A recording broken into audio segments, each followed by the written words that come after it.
पर्यावरणम का निबंध बताने जा रही हूँ। पर्यावरणम का अर्थ तो हम सभी जानते हैं, जो हमारे चारों ओर जो आवरण फैला हुआ है, प्रकृति का आवरण जो है, पेड़ पौधे, नदी, पहाड़, ये सब जो है पर्यावरण के ही सब रूप हैं, पर्यावरण के अंतर्गत ही आते हैं। अस्मान् परितः यत् वृत्तम् आवृणोति तत् पर्यावरणम् इति कथ्यते। अस्मान् परितः अर्थात हमारे चारों ओर जो भी आवरण है वही पर्यावरण कहलाता है। तद द्विविधगणम प्रकृति निर्मितम मानव निर्मितश्च। ये दो प्रकार के हैं पर्यावरण जो है, एक तो प्रकृति के द्वारा निर्मित और एक मानव के द्वारा निर्मित। संप्रति संसारे औद्योगिक विकासेन समम पर्यावरणम दूषणस्य समस्या सम्मुखीना वर्तते। सारे संसार में जो औद्योगिक विकास हुआ है वही पर्यावरण प्रदूषण की प्रमुख समस्या जो है वो हमारे सामने आज मुंह खोले खड़ी हुई है। विविध उद्योगों नवाविष्कारैश्च वायुमंडलम जलम च प्रदूषितम संजातम। विविध प्रकार के उद्योग, नए आविष्कार जो हैं वो वायुमंडल और जल को प्रदूषित करते हैं। जनसंख्या विस्फोटेन, वनानां विनाशेन, वाहनानां परितेन भूमेन, विष मिश्रित रसायनानां उपयोगेन, ध्वनि प्रदूषणेन च सर्वत्र हाहाकारः, रोगाः, अशांतिश्च व्याप्ता दृश्यन्ते।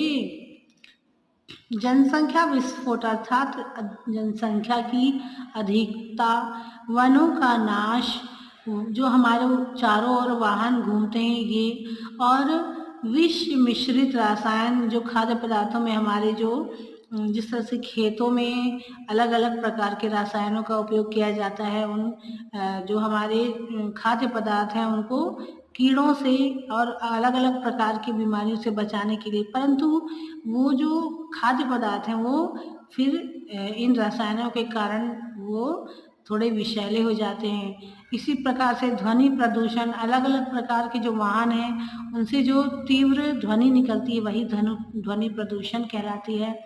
इसीलिए चारों ओर रोग, अनेक प्रकार के रोग और अशांति दिखलाई पड़ती है हमारे चारों ओर। अस्याः प्रदूषण समस्यायाः निवारणाय स्थाने स्थाने वृक्षाः रोपणीयाः। इस प्रदूषण की समस्या का निवारण करने के लिए जगह जगह पर वृक्ष हमें लगाना चाहिए, वृक्षों का रोपण करना चाहिए। वनानां छेदनम रोधव्यम राजमार्गम उभयतः छाया वृक्षा भवेयुः। वनों में जो पेड़ों की जो कटाई होती है उनको रोकने के लिए जो हमारे राजमार्ग हैं उनके दोनों ओर छायादार वृक्ष लगाने की आवश्यकता है। औद्योगिक यंत्रशालाः नगराद ग्रामादव दूरे स्थापनीयाः। दूषितानि जलानि गंगादीन नदीषु च न पटेयुः। औद्योगिक जो यंत्रशालाएं होती, जो कल कारखाने होते हैं और नगर से जो गंदा पानी निकलता है, इनको औद्योगिक जो कारखाने उनको दूर रखना चाहिए, क्योंकि उनसे जो दूषित जल जो निकलता है वह नदियों में जाकर नदियों का जो जल है वह विषाक्त बना देता है, उससे विषैले हो जाते हैं जल। पर्यावरण विनाशकः दंडितः स्यात्। पर्यावरण का जो हानि पहुंचाते हैं उन्हें दंडित करना चाहिए, दंड देना चाहिए।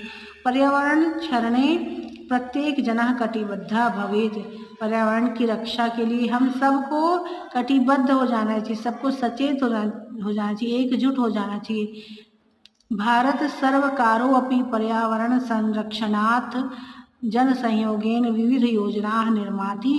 भारत सरकार ने पर्यावरण की संरक्षा के लिए अनेक प्रकार की योजनाएं बनाई हैं।